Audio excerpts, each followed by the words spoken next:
Assalamualaikum, hai semua, apa khabar korang? Terima kasih sebab sudah klik video ini dan jangan lupa tekan tombol subscribe. Kembali lagi bersama saya AA berbagi info dan kisah menarik. Oh, sebelum tu jangan lupa tekan tombol subscribe, tekan loncengnya juga. Okey, kisah seram malam Jumaat kali ini saya nak sharekan tentang pengalaman seram daripada subscriber lagi. Dan kali ini macam rare sikit sebab subscriber kita ni berasal daripada Amerika Syarikat. Sebenarnya dia berasal daripada Malaysia tapi dah lama sangat dah berhijrah ke Amerika. Dan katanya dah 28 tahun dah dia orang tinggal dekat sana. Jadi pengalaman seram pada malam ni adalah pengalaman seram daripada Ning. Terima kasih sebab sudah sudi untuk share pengalaman seram yang pernah berlaku dekat Amerika sana dengan YouTube channel ni. Okey, tak payah nak lengahkan masa. Jom kita mula. Katanya dia berpindah ke Amerika Syarikat sebab ikut suami dia bekerja dekat sana. Dan ya, macam yang saya kata tadi lah, dah 28 tahun dah dia menetap dekat Amerika Syarikat tu. Jadi sepanjang dia menetap dekat sana, dah banyak kali sangatlah dia berpindah daripada tempat tu, tempat ni, macam tu kan. Jadi dalam kisah yang dia nak sharekan ni, ada beberapa kisah misteri yang pernah dia alami. Kisah yang pertama, masa dia menetap di Kauai, di daerah Hawaii. Katanya time tu dia tinggal dekat sebuah rumah yang berhampiran dengan pergunungan. Jadi dekat pulau tu memang tak banyak ada bangunan-bangunan yang tinggi.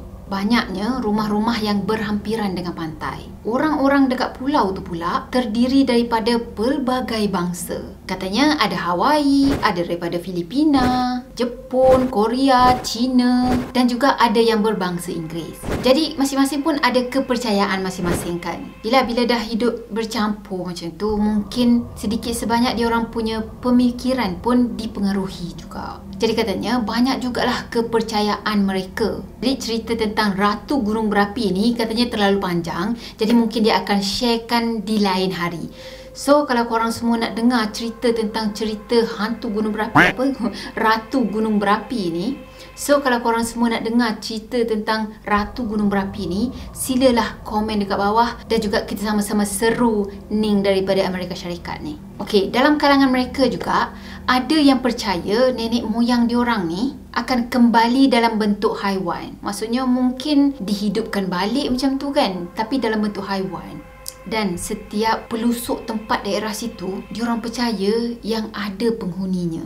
Dan ialah kalau nak buat apa-apa je dekat situ, diorang kena minta izin dulu. Contohnya macam nak adakan keramaian, nak adakan majlis ke apa, diorang nak kena minta izin dulu. Nak buka bisnes baru pun kena minta izin dulu. Mesti nak kena buat satu persembahan ataupun ritual, macam itulah lebih kurang kan. Biasanya persembahan ataupun ritual tu akan dilakukan oleh pendeta daripada Hawaii ni lah. So konsepnya sekarang ni kita kena faham, bila dah terlalu banyak kaum dekat satu tempat tu dan diorang punya agama pun macam lebih kurang dan kepercayaan tentang benda gaib ni pun dah macam jadi turun-temurun. So mungkin sebab itulah diorang semua pun macam percayakan benda-benda macam tu. Pada satu malam dalam pukul 10 macam tu, dia belum lagi ngantuk. Katanya hari tu macam agak panas, so dia pun buka lah pintu nak ambil angin luar sikit kan. Cuma time tu dia tak buka lampu sebab katanya kalau buka lampu nanti akan datanglah serangga-serangga yang terbang yang suka lampu tu datang ke rumah dia. Lepas tu yelah macam tak best lah kan kalau serangga-serangga tu datang kan. Suaminya pula dah tidur dah time tu. Jadi dia pun duduklah sorang-sorang dekat laman rumah tu dalam kegelapan. Time dia duduk-duduk lepak-lepak dekat luar rumah tadi, dia tengok dekat seberang jalan rumahnya ni ada rumah jiran dia, Judy dan juga kawan baik dia dan kawan sekerja dia. Dan time tu dia nampak rumah jiran dia ni masih lagi terang benderang. Lepas tu dia intai tengok, dia nampak lah jiran dia, si Judy, kawan baik dia dan juga rakan sekerja dia ada dalam rumah tu macam tengah melepak macam tu lah. Lepas tu dia juga nampak suami kepada Judy ni yang namanya Guy ada duduk dekat luar rumah, duduk borak-borak sambil-sambil minum dengan kawan-kawan dia. Tak tahulah apa yang diorang borakkan sebab kadang-kadang dia macam terdengar diorang tu semua macam ketawa terbahak-bahak macam tu, macam lucu sangat lah. Time tu dia tak nampak Judy. Jadi sebab hari pun dah malam, so dia pun tak bertegur lah dengan Guy, dengan member dia tengah borak tu kan. Dan satu hal lagi sebab dia duduk dekat dalam gelap, jadi Guy dengan kawan kawan-kawan dia tu pun tak nampak lah dia yang ada dekat luar ni. So kata kalau tak bertegur pun tak apalah sebab orang tak nampak kan. Jadi time dia duduk dalam gelap tu, dia duduk kat luar ambil angin macam tu, dia pun terpandang lah ke arah langit. Kononnya masa tu dia nak tengok bintang macam tu lah kan, nak menghayati keindahan di malam hari macam tu. Time dia dongak je kepala dia untuk tengok menghayati bintang tadi, tiba-tiba je dia nampak ada satu lembaga yang tengah terbang dekat langit. Tapi yang peliknya, dia terbang, dia macam agak macam burung macam tu kan. Dia terbang, cuma dia tak terbang secara berpusing-pusing ke ataupun bergerak ke mana-mana ke, tak. Dia terbang pada satu tempat sahaja. Pelik lah kan, mana ada burung yang terbang tapi duduk statik macam tu je. Itu dah melawan hukum alam. So lama jugalah dia macam pandang je ke arah haiwan tadi, sebab dia pun macam heran kan. Dan jarak antara dia dengan haiwan tu macam lebih kurang dalam 20 meter je. Jadi kiranya dia nampak dengan jelas itu adalah haiwan yang tengah terbang tapi statik. Dah lama dia perhatikan ke arah haiwan tadi, barulah dia perasan yang itu adalah burung hantu yang colour putih tu. Katanya burung tu macam besar jugalah, lebih kurang 45 inci besarnya. Sekejap, tiba-tiba saya nak ukur 45 inci. Macam besar juga kan? 45 inci. Jeng. Sebesar ni weh. Ni daripada sini sampai sini ni ha. Nah, besarnya. Wow. Besar, memang besar kan? Tengok ni pun tak muat lagi tau. Besar. Katanya dekat situ memang kalau burung-burung hantu ni dia akan keluar malam untuk cari makan. Cuma burung hantu yang dia nampak ni memang kata menakutkan. Dah lah besar gila, kalanya putih dan juga agak ganjil. Time tu dalam hati dia ni, dia macam terdetik lah. Ish, entah hantu tak? Macam tu. Dah tengah leka dia merenung ke arah burung hantu tadi, sambil-sambil duduk fikir tentang ini burung hantu ke hantu je tak ada burung kat depan kan. Tiba-tiba je burung tu dengan lajunya menjunang ke arah bawah tau. Seolah-olah macam dah aim dah nak pergi serang dia orang ni. So time tu burung hantu tadi masuk ke dalam garaj rumah jiran dia. Katanya dia hinggap dekat atas kabinet dekat garaj jirannya tu, dan si guy dengan member dia yang tengah minum tadi terus berteriak, lepas tu lari-lari sebab terkejut sangat kan. Yelah, burung tu dengan besarnya datang macam menerpa macam tu, siapa yang tak terkejut? Dia yang tengok daripada jauh ni pun terkejut, apatah lagi orang si guy tadi yang dekat kan. So time tu dia memang nampak burung hantu tadi ada bertenggek atas kabinet. Katanya burung hantu yang dia nampak tu memang besar gila. Dia tak pernah lagi tengok burung hantu yang sebesar tu. Yelah, macam yang kita ukur tadi lah, sampai ke sini ni ha, tak muat tau dia punya kamera ni. Kecil sangat kot kamera saya ni. Dalam masa yang sama juga, si Guy dan juga kawan-kawan dia ni dah terpekik terlolong lah mencari senapang ni sebab nak tembak kan. Tapi cari senapang tu mungkin dalam gelabah juga. So macam tak jumpa senapang tu kat mana. Katanya burung hantu gergasi tadi duduk dekat atas kabinet tu dalam 2 ke 3 minit jugalah. Macam statik je, tak ada rasa takut. Saya tak pasti sama ada burung hantu ni dia macam takut dengan orang ataupun sepatutnya memang kita lah kena takut dengan dia kan. Bila burung hantu tadi melebarkan sayap dia, dia macam seolah-olah nak terbang kan. Tapi keadaannya tu macam dia nak menerkam ke arah Guy dan juga kawan-kawan dia. Jadi katanya time tu dia sendiri pun macam terpegun tau. Macam wow, besar gila weh. Jadi time tu si Guy dengan member dia semua memang lari litang pungkang lah. Yelah, dengan saiz burung yang sebesar tu, logik lah kalau dia nak pergi terkam ke arah manusia, lepas tu membaham manusia kan. Jadi esoknya tu dia terjumpa dengan Judy. Jadi time tu dia nampak macam Judy ni dah tak sabar dah nak cerita apa yang berlaku pada malam semalam kan. Tapi time Judy ceritakan tu, dia cuma gelak je lah sebab dia cakap memang dia ada dan dia adalah saksi mata kepada kejadian semalam tu. So dia pun ceritakanlah balik apa yang berlaku semalam, apa yang dia nampak lah. Lepas dia dah cerita semua, Judy tadi pun tanyalah, so kau rasa itu burung hantu ke hantu je, tak ada burung kat depan? Atau mungkin burung yang sesat? Dan si Ning ni pun macam tak tahu nak jawab apa dengan Judy. Sebab entahlah, nak kata burung, saiznya tu terlalu besar. Dan dia sendiri pun tak pernah nampak burung saiz sebesar tu. Nak kata hantu pula, dekat garas judi semalam tu lampunya terang benderang tau. Jadi dia memang clear nampak itu adalah burung. Katanya mungkin hantu moden kot, nak menampakkan diri dengan wujud burung hantu. Okey, katanya suami judi dan juga kawan-kawan yang duduk melepak sama malam tu, diorang percaya burung hantu tu adalah jelmaan roh yang menjaga hutan. Sebab sebenarnya pada petang tu diorang pergi masuk hutan dan juga memburu dalam hutan tu. Tapi diorang tak minta izin, tak minta kebenaran. Jadi katanya kawan kepada Guy ni, kawan Guy ni macam darah keturunan orang Hawaii asli macam tu lah. So macam dia punya kepercayaan kepada benda-benda macam tu sangat-sangat kental. Katanya benda ni jadi sebab kita tak minta kebenaran masa kita masuk hutan memburu tu. Sebab itulah jelmaan penunggu hutan ni datang untuk bagi amaran dekat diorang. Jadi lepas kejadian tu je, Guy dan juga member dia tadi pergi ke hutan tu balik untuk buat pemujaan. So diorang bagi satu sesajen macam tu, katanya untuk berdamailah dengan penunggu hutan tu. Dan lepas daripada tu diorang tak ada diganggu lagi. So Ning ni pun macam tak tanya banyak lah, sebab dia punya kepercayaan kan lain. Dan macam tak best jugalah kalau hidup sama-sama tapi tak menghormati kepercayaan orang lain macam tu kan. Okey, kisah yang kedua, katanya kisah ni masih lagi berlaku dekat rumah yang ditinggal sekarang ni. Dan sekarang ni keluarga dia dah berpindah ke Tennessee.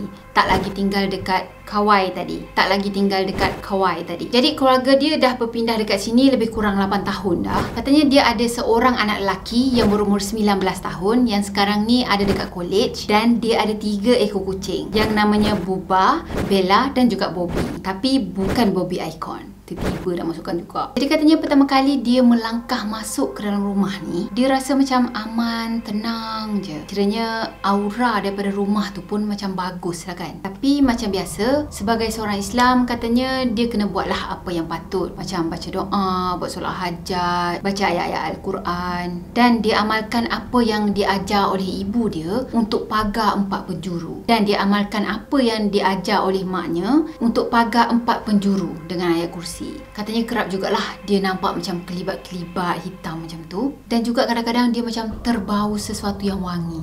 Tapi katanya dia bau wangi je lah, dia tak pernah bau yang bau busuk macam tu. Bila ditanya dengan maknya, dengan arwah maknya ni, maknya cakap, oh itu mungkin leluhur kamu kot. Kamu banyak-banyakkanlah ibadat dekat rumah tu. Peristiwa-peristiwa yang aneh mula berlaku lepas 2 tahun dia tinggal dekat rumah tu. Katanya kucing dia memang jarang sangatlah nak bermain bersama. Terutama sekali yang betina tu, yang katanya nama Bella. Tapi dia selalu nampak kucing dia ni bermain sorang-sorang, macam seseolah mengejar sesuatu. Kadang-kadang macam tengah bermain, macam berlawan dengan sesuatu macam tu. Lepas tu kadang-kadang bila dia dengan suami dia macam borak-borak dekat ruang tamu macam tu, tiba-tiba dia ternampak macam ada kelibat seorang lelaki ada berdiri dekat bilik tidur dia. Cuma bayang yang dia nampak tu macam tak berapa jelas. Katanya bila sosok tadi perasan yang dia nampak sosok tadi dia akan berlari dan masuk ke dalam bilik baju dia. Yalah, kalau dekat Amerika sana kan kebanyakannya diorang bukan guna almari tau. Diorang macam guna, yalah, bilik lah kan panggilnya kan.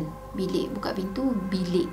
Dan dekat dalam tu ada baju. Bila dah suami dia ni nampak muka dia macam pelik je, dan suami dia ni bertegur lah, oh saya rasa awak nampak kot apa yang saya nampak. Lepas tu si Ning tadi pun tanyalah, apa yang awak nampak? Dah tu suami dia tadi pun cakap lah, sebenarnya dah beberapa kali dah dia ternampak ada kelibat hitam yang berlari-lari kat dalam rumah dia ni. Tapi dia tak pernah lah nampak dengan jelas. Cuma perasaan takut tu tetap ada lah. Lepas tu katanya dia cari jawapan dekat YouTube, dan dekat sana dia jumpa yang macam orang-orang Islam ni patut percaya dengan jin.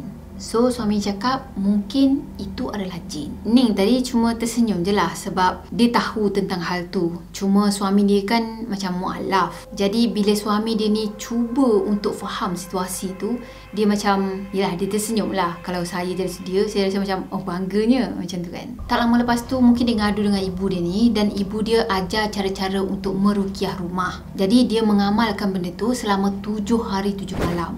dan dah habis ruqyah rumah tadi, dia tak nampak lagi penampakan kelibat-kelibat lelaki yang berkeliaran dalam rumah dia. Tapi lepas 1 minggu je daripada tu, jadi lagi satu peristiwa tau. Kali ni kucing-kucing dia tu bermain dengan aktif tau, dengan riang, macam seronok je main, tapi tak tahu main dengan siapa. Dan mainnya pula macam bergilir tau, berganti-gantian macam tu. Dan tak lama lepas tu penampakan kelibat lelaki tadi muncul lagi. Kadang-kadang masa dia terbaring dekat katil, macam dia tidur mengiring macam tu. Lepas tu dia rasa macam kucingnya berjalan dekat belakang dia. Lepas tu bila dia dah palingkan muka untuk tengok ke arah kucingnya, rupa-rupanya tak ada apa-apa pun dekat situ. Bukan dia je yang mengalami benda tu, sebenarnya suami dia pun turut mengalami benda yang sama. Jadi sekali lagi, dia ulang-ulang untuk ruqyah rumah tu. Tiap kali dia ruqyah rumah tu, yang peliknya, gangguan akan berhenti dalam 2 ke 3 hari macam tu je. Dan lepas tempoh tu, datang balik gangguan yang sama. Kadang-kadang tu ada barang yang hilang. Bila dah dicari, tiba-tiba je jumpa barang yang hilang tadi ada dekat tempat lain. Tempat yang memang tak biasanya dia akan simpan lah. Pernah juga sekali dia terdengar pintu garaj dia seolah-olah dicakar-cakar macam tu tau. Kata gambarannya tu seolah-olah macam kucing dia yang cakar-cakar garaj tu minta untuk masuk ke dalam garaj. Cuma bila dia dah buka dah pintu garaj tadi, tak ada apa-apa pun dekat sana. Bila dia cek kat dalam rumah, rupa-rupanya kucing dia semua ada kat dalam rumah. Ada satu hari, dia kepenatan sangat hari tu. Time tu siang hari tau. Dan dia pun terlelap lah. Bila dah terjaga, tak tahu kenapa mulutnya ni, dia boleh tercakap macam ni tau. Dia cakap, aku nampak engkau. Memang kelibat tu betul-betul tercegat ada kat dalam bilik dia. Bila si Ning tadi dah tegur macam itu, kelibat tadi pun nampak macam terkejut tau. Lepas tu dia pun terus gaib menghilangkan diri. Time tu Ning ni macam bangun lah kan. Lepas tu dia terfikir, apa yang aku nampak tadi? Aku nampak hantu ke? Katanya yang herannya, dia tak rasa pun benda tu macam menakutkan ataupun merinding macam tu kan. Pada malam tu, sekali lagi dia rasa benda yang sama. Dia rasa bila dia tidur, dia rasa ada kucing yang tengah berjalan dekat belakang badan dia. Lepas tu dekat area kaki macam tu. Cuma time tu dia dapat rasakan yang itu dia lagi, bukannya kucing dia. So dia pun macam buat bodoh je lah, lantaklah kau aku tidur macam tu kan. Tapi bila mata ni dah nak terlelap dah, tiba-tiba je bantal dia tu ditarik tau, macam disetap macam tu. Dah dia pun marah lah kan. Dia cakap dalam bahasa English tau, "Hey, I want to sleep. You are too much." Suami dia yang ada kat sebelah ni pun macam terbangun tau, terkejut. Lepas tu dia tanyalah, kenapa? Time tu ni tak bagi tahu apa-apa pun dekat suami dia. Dan dia cakap, tidur, tak ada apa-apa pun, tidurlah. Pada esoknya, dia ambil inisiatif untuk WhatsApp sepupu dia. Dan sepupu dia ni sebenarnya boleh nampak benda-benda gaib tau. Sepupu dia ni, dia bagi nama Mas, bukan nama sebenar lah. Jadi time tu Mas tadi dia balas mesej Ning ni. Dia cakap yang si Ning ni duduk nampak-nampak kelibat-kelibat tu semua, itu adalah penunggu dekat tanah tu. Dia memang dah lama dah ada dekat kawasan situ. Mungkin sebelum rumah-rumah tu didirikan lagi. Katanya dia tak rasa penunggu tadi jahat. Dan banyak-banyak rumah yang ada dekat situ, penunggu tadi paling suka dengan rumah dia. Mungkin jin tu adalah jin Islam, mungkin. Dan dia nak kenal-kenal dengan Ning ni. Dan juga mungkin dia suka sangat bermain dengan kucing-kucing yang Ning ni ada. Katanya penunggu tu juga boleh berubah menjadi bentuk kucing tau. Creepy tu. Ada satu pagi, dia tengah solat subuh time tu. Masa dia tengah sujud tu, dia perasan yang ada sesuatu yang tengah memerhatikan dia. Dan dia macam boleh rasa lah ada benda tu tengah memerhati sambil-sambil berjalan mengelilingi dia. Lepas bangun daripada sujud tadi, dah tahiyat akhir dah, dia nampak ada satu kucing besar yang berwarna kelabu ada duduk dan tengah perhatikan dia. Time tu dia macam terkejut jugalah. Tiba-tiba je kan ada kucing yang besar dan dia tak kenal pun kucing tu. Tapi bila dia dah tengok ke arah kucing tadi, kucing tu boleh tersenyum dekat dia. Jadi bila dia dah nampak kucing tadi tersenyum dekat dia, dia boleh agak lah yang ini ni adalah penunggu yang dimasukkan kan. Katanya masa dia tengok dekat arah kucing tu, dia nampak macam ganjil lah sikit. Sebab dia tak nampak bentuk kucing yang solid tau. Tapi dia nampak macam transparent macam tu. So macam dia boleh agak lah itu adalah jelmaan bukannya betul-betul kucing. Jadi katanya dia sendiri adalah sikit kebolehan untuk berkomunikasi ataupun untuk tahu tentang hal-hal gaib ni. Cuma dia tak adalah nak pergi belajar ataupun nak mendalami benda-benda tu semua, sebab katanya ada risiko yang tersendiri. So dia cukuplah sekadar dia boleh handle benda ni bila ada masalah dengan keluarga dia. Jadi time tu dia bercakap dengan kucing gergasi tadi. So katanya kucing tadi bagi tahu nama dia. Nama kucing tu adalah Mustafa Kamal. Katanya dia memang selalu ada dekat daerah sini. Jadi dia tak mahu Ning ni rasa terganggu ataupun takut dengan kehadiran dia. Dia cuma ingin melawat je dan juga bermain dengan kucing-kucing yang Ning ni ada. Jadi time tu Ning pun bagi tahulah dengan Mustafa Kamal tadi. Dia cakap saya memang tak takut dan dia takkan halang kalau Mustafa Kamal tadi nak datang untuk bermain dengan kucing dia. Tapi jangan kacau dia kalau dia tengah tidur. Jangan sembunyikan barang-barang dia kalau dia perlukan barang tu. Dan satu lagi yang paling penting, jangan cuba nak ambil perhatian dia bila dia tengah solat. Katanya sejak daripada hari tu, kalau ada keganjilan-keganjilan sikit, itu adalah satu perkara yang sangat biasa. Cuma Mustafa Kamal tadi dah tak tarik lah bantal dia. Ada satu hari tu, kucing betina dia yang namanya Bella tadi hilang tau. Ning dengan suami dia ni siang malam duk cari dekat mana si Bella ni, tapi tak jumpa juga. Masuk minggu kedua dia solat hajat, dan pada malam tu sebenarnya dia ternampak Mustafa Kamal tadi duduk main-main dengan dua lagi kucing kepunyaan dia. Dan time tu kucing-kucing tu semua main dekat garaj. So dia pun bercakap lah dengan Mustafa Kamal tadi melalui telepati ataupun melalui batin lah kan. Katanya dia minta untuk Mustafa Kamal ni cari dekat mana Bella tu berada. Dan esoknya tu dia dapat panggilan telefon daripada satu vet ni. Bila dah akad telefon tadi, orang dekat sana tu tanya, ada hilang kucing tak? Kucingnya colour sebegini macam tu lah. Kucingnya colour sebegini macam tu lah. Lepas tu dah double confirm kan, ya betul, itu adalah Bella, itu adalah kucing dia. Masa tu dia dengan suami dia memang happy sangat lah sebab dah jumpa dah dengan kucing dia orang. Dan dia pun macam bersyukur sangat sebab dah dapat jumpa. Dia pun macam berterima kasih dengan Mustafa Kamal tu. Tak tahulah sama ada Mustafa Kamal tu ke yang jumpa dengan Bella ni ataupun sebaliknya, wallahualam lah yang tu kan. Dan katanya dekat US ni banyak kucing yang berlesen. Jadi kucing-kucing tu semua diorang akan tanam satu microchip dekat lengan macam tu. Jadi bila ada je kucing yang hilang, orang akan bawa kucing tu ke vet, ke klinik haiwan. Dan dekat sanalah diorang akan scan. Lepas tu diorang akan dapatlah maklumat tuan punya kucing ni. Jadi diorang bolehlah call, lepas tu double confirm semua kan macam itulah. Katanya sejak daripada tu diorang macam hidup aman damai dengan kucing-kucing belaan diorang. Dan juga dengan penunggu tanah tu yang suka sangat bermain-main dengan kucing dia. Dia cakap sekali fikir macam tak logik lah kan. Sebab dekat US tau, dekat tanah negara orang, tapi penunggu yang ada dekat situ namanya Mustafa Kamal. Nampak sangat nama Melayu kan. Cuma yelah, dia cakap yang Mustafa Kamal tu datang dengan cara yang baik. So dia pun takkan halang lah Mustafa Kamal tu untuk main-main dengan kucing dia. Kiranya macam dia terima yang dia sekarang ni hidup secara berdampingan. The end. Okay, saya rasa kisah kali ni sangat-sangat menarik. Sebab saya rasa itu jugalah apa yang saya alami sekarang ni. Dan memang ya, kalau satu rumah tu, kalau kita mula-mula sekali kita jejak kaki ke dalam rumah tu, kita bagi salam kan, dan kita rasa satu perasaan yang sangat selesa, maksudnya dekat situ bukan tak ada penunggu, ada. Biasanya tanah-tanah ni daripada dulu lagi pun memang ada penunggunya. Cuma dia tak mengganggu macam tu lah. Kalau once kita masuk je, kita dah rasa tak selesa, itu tak kena, ini tak kena macam tu. Kalau yang macam gitu tu agak krik-krik lah juga kan. Okay, saya rasa korang semua mungkin ada pengalaman yang tersendiri. Bolehlah sharekan pengalaman korang dekat bawah sini. Dan ya, macam biasa, kalau korang suka video ni, jangan lupa tekan tombol like, comment, share dan juga subscribe. Jumpa lagi di next video. Bye bye. Assalamualaikum warahmatullahi wabarakatuh. Bye bye.